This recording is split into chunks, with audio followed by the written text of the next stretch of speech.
Halo semuanya, kembali lagi bersama saya Wa'run. Cerita berlanjut dengan setelah kembali ke Akademi Penebusan, Tang San segera ke kamarnya untuk menghitung keuntungan besar yang baru saja ia peroleh. Salah satu hal yang paling bermakna adalah keberhasilannya menyelamatkan 18 manusia. Selain itu, Tang San juga mendapatkan 3 barang berharga dari lelang, termasuk buah ziang yang sangat berguna untuk memperkuat anggota timnya. Tang San kemudian mengeluarkan 2 benda penting, palu penghancur langit dan kayu emas. Di tangannya, palu penghancur langit terasa hangat, memancarkan cahaya merah yang misterius. Ia menimbang bobotnya dan mendapati bahwa palu itu seberat 30 kg.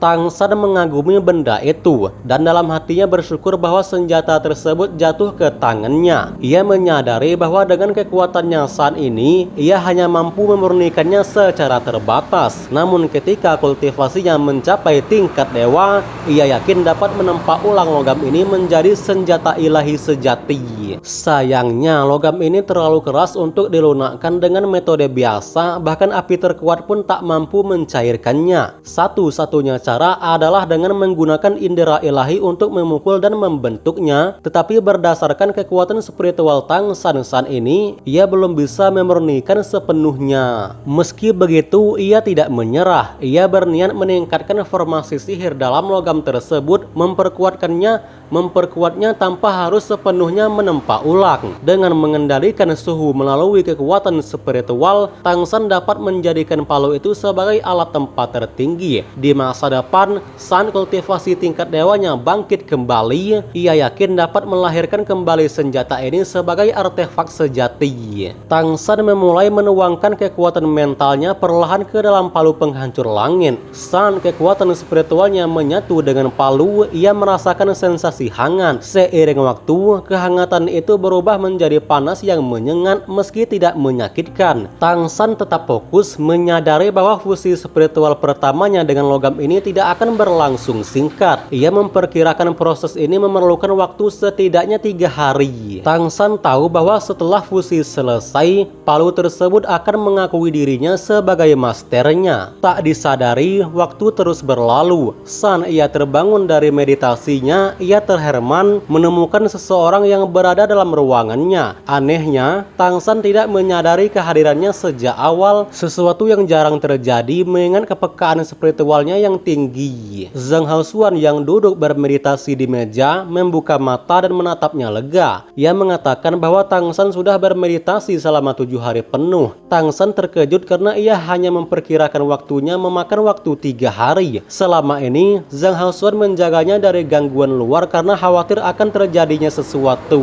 Zheng Haosuan yang gabut ingin memegang palu Tang San, namun ia langsung merasakan berat yang luar biasa dan panas yang menyengat. Padahal ia sendiri memiliki atribut api dari transformasi dewa iblisnya. Dengan susah payah, ia mempertahankan cengkeramannya menggunakan kekuatan darahnya. Namun ketika ia mencoba menyelidiki palu itu dengan kekuatan mentalnya, ia langsung ditolak oleh semacam dinding energi. Suhu tinggi terus memancar hingga tubuhnya menyala, nyaris membakar dirinya. Zheng Haosuan pun segera melepaskan palu itu. Tang San cepat-cepat menangkap kembali palu tersebut dengan seni naga mengendalikan waktu. Dan anehnya, ketika palu itu kembali ke tangan Tang San, aura panasnya langsung meredup sebelum berubah menjadi tenang. Zheng Haosuan hanya bisa memandang dengan takjub. Tang San lalu mengusulkan untuk membagikan buah ziang kepada rekan-rekan seniornya. Ia hanya menyisakan 2 buah untuk dirinya sendiri dan ia menyarankan agar Dubai diberi 5 buah ziang, 4 buah lagi diberikan kepada Guli, sementara sisanya dibagikan masing-masing kepada Wu Bingji dan Cheng Zicheng. Ia juga menyisihkan 1 untuk gurunya karena kekuatan mental akan sangat penting jika sang guru ingin menerobos ke tingkat dewa di masa depan. Zheng Haosuan menerima buah itu tanpa ragu. Ia semakin takjub dengan kedewasaan muridnya, tidak rakus, mementingkan teman, dan yang paling penting ia sangat membenci monster. Keesokan paginya, Tang San kembali ke Akademi Keri. Setelah menyapa Mao Tua, ia langsung memulai pekerjaannya seperti biasa. Menjelang siang, ketika Tang Shen hendak beristirahat makan, hatinya tiba-tiba tergerak. Ia mendapati Megongzi yang berdiri tak jauh darinya. Kehadirannya yang tiba-tiba membuat hati Tang Shen dipenuhi kebahagiaan. Tanpa sadar, ia segera menghampirinya. Namun sambutan Megongzi tidak sehangat yang diharapkannya. Ia bertanya dingin mengapa Tang Shen tidak datang bekerja selama beberapa hari terakhir. Tang Shen menjelaskan bahwa ia sedang dalam meditasi mendalam. Mendengar hal itu, Megongzi dan menegurnya karena tidak memanggilnya dengan sebutan Kakak Mei. Setelah Tang Shen memperbaiki sikapnya, suasana mulai mencair. Mereka berbincang sebentar, lalu Megongzi berkata bahwa ia ingin bertemu Tang Shen lagi nanti malam karena ada sesuatu yang perlu dijelaskan. Sore harinya, setelah menyelesaikan pekerjaannya, Tang Shen menunggu di alun-alun sesuai janji. Tak lama sebelum malam tiba, Megongzi muncul dengan gaun indah yang mempertegas keanggunannya. Mereka berjalan bersama. Tang Shen mengikuti dari belakang sambil diam-diam memperhatikan sosoknya. Megongzi yang menyadari tatapan itu berhenti tiba-tiba sebelum berbalik. Tang Shen yang sedikit gugup tanpa sadar mengungkapkan pikirannya bahwa pinggang Megongzi terlalu lamping dan sebaiknya makan lebih banyak. Ucapan polos itu membuat wajah Megongzi memerah karena malu, lalu ia menampar bahu Tang Shen sambil berseru kesal.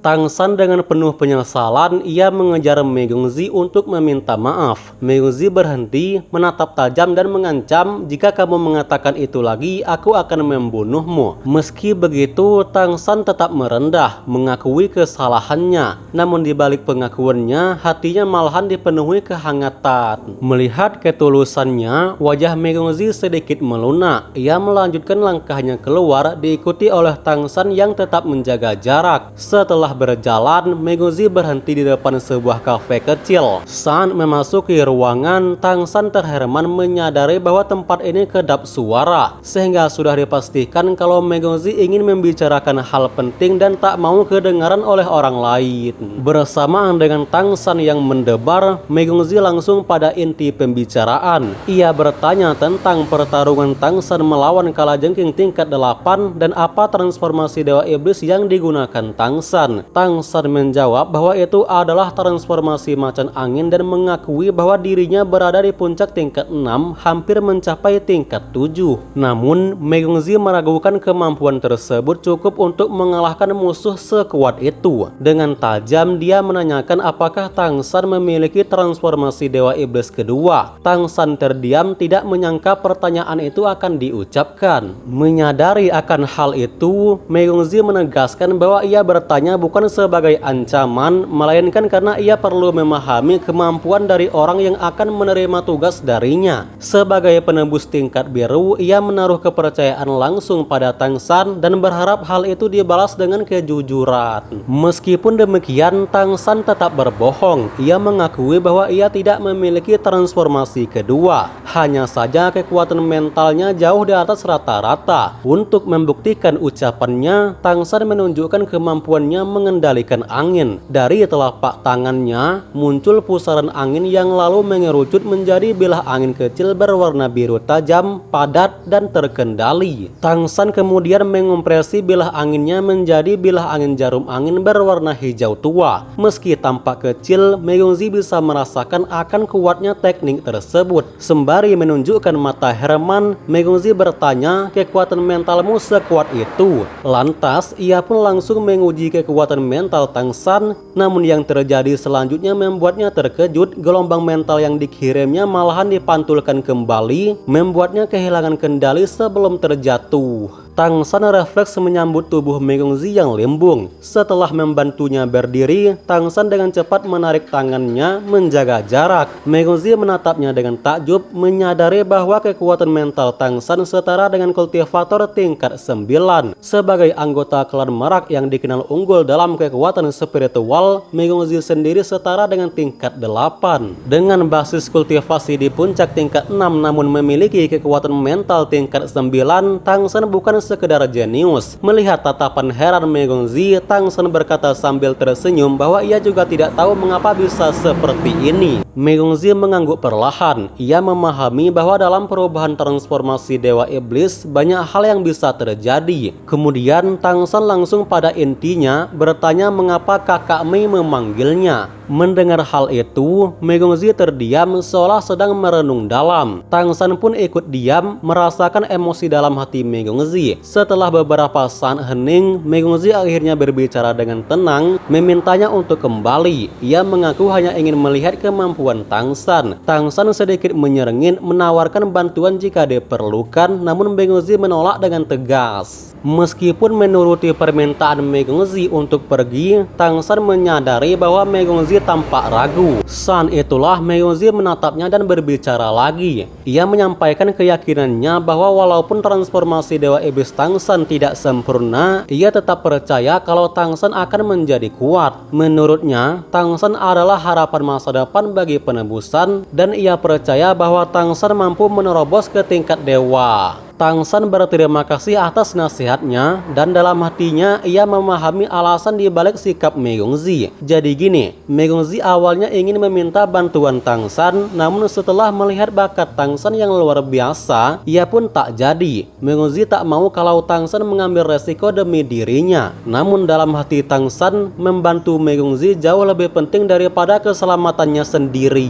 Megongzi kemudian memperingatkan Tang San bahwa situasi di kota Keri mungkin akan terjadi tidak aman dalam waktu dekat. Untuk itu, ia meminta Tang San untuk tetap tinggal di akademi, tidak ikut campur dan fokus berlatih. Saat waktunya tiba, ia akan mengetahui kebenaran yang lebih dalam. Tang San menerima pesan itu sebelum berpamitan, mengatakan bahwa ia siap kapanpun jika kakak Mei membutuhkannya. Setelah ia pergi, wajah Megongzi melunak memikirkan mengapa ia merasa cemas jika Tang San dalam bahaya. Sementara itu, Tang San merasa ada yang aneh dengan keputusan Megongzi. Ia tidak benar-benar butuh bantuannya, lalu mengapa bersikap seperti itu? Setelah meninggalkan restoran kecil, Tang San mengganti penampilannya menggunakan kemampuan Xuan Tiangong dan kembali muncul sebagai identitas keduanya, yaitu Shura. Tang San mengikuti dari kejauhan. Dengan kekuatan mentalnya, Tang San mendeteksi fluktuasi spesial yang samar di udara. Ia mengenali napas Megongzi dan segera bergerak mengikuti jejak itu menggunakan kemampuan kilatan macan tutul. Sesampainya di suatu kediaman, dengan hati-hati Tang San memanjat ke atap tertinggi mendekati pusat fluktuasi spesial yang berhenti. Dari tempat persembunyiannya, ia menyaksikan suasana ramai di dalam mansion. Tang San segera mengetahui bahwa mansion ini milik salah satu cabang utama klan beruang King Kong, salah satu keluarga monster bangsawan kuno dari kota Keri. Di sisi lain, Tang San penasaran apa yang akan dilakukan Megongzi di tempat seperti ini. Apakah dia sedang mengumpulkan informasi rahasia atau punya rencana membunuh? Namun apapun tujuannya, Tang San siap bekerja sama. Di rumah utama, beruang King Kong menjamu sekitar selusin tamu dari berbagai ras. Pemilik mansion, yaitu beruang King Kong, memancarkan aura darah yang luar biasa kuat. Meski belum mencapai tingkat dewa, kultivasinya berada di puncak tingkat 9. Tentunya dibandingkan dengan Tang San dan Megongzi, mereka bukan lawan si beruang jika bertarung secara langsung. Waktu terus berlalu, namun di balik keramaian itu, Tang San merasakan ada yang tidak beres. Hatinya gelisah, ia mulai curiga terhadap Megongzi. Jika tujuan gadis itu hanya untuk mendapatkan informasi, seharusnya ia sudah bergerak sejak lama, bukannya bersembunyi berjam-jam tanpa tindakan. Di tengah keraguan itu, pintu utama rumah besar mendadak terbuka lebar. Sekelompok monster dengan langkah terhuyung-huyung keluar dari dalam. Mereka dipimpin oleh Raja Iblis beruang King Kong. Ceritanya mereka sedang pesta, dan setelah selesai, si beruang mengantar para tamu sebelum pulang. Namun ketika semua monster pergi, Tang San tiba-tiba merasakan sensasi tajam. Dan benar saja, tiba-tiba sebuah cahaya perak melesat di udara. Dalam sekejap, 16 panah menancap di punggung Raja beruang King Kong. Raungan marah langsung meledak dari tenggorokan menghentikannya. Tubuhnya terpaku karena panah tersebut mengandung racun. Racun panah itu segera menyebar ke dalam tubuhnya, menyerang organ dalamnya. Tak peduli seberapa kuat pertahanan si beruang, ia tak mampu menahan racun. Di situasi genting itu, Sura melesat mendekat. Tanpa ragu, ia menerjang dan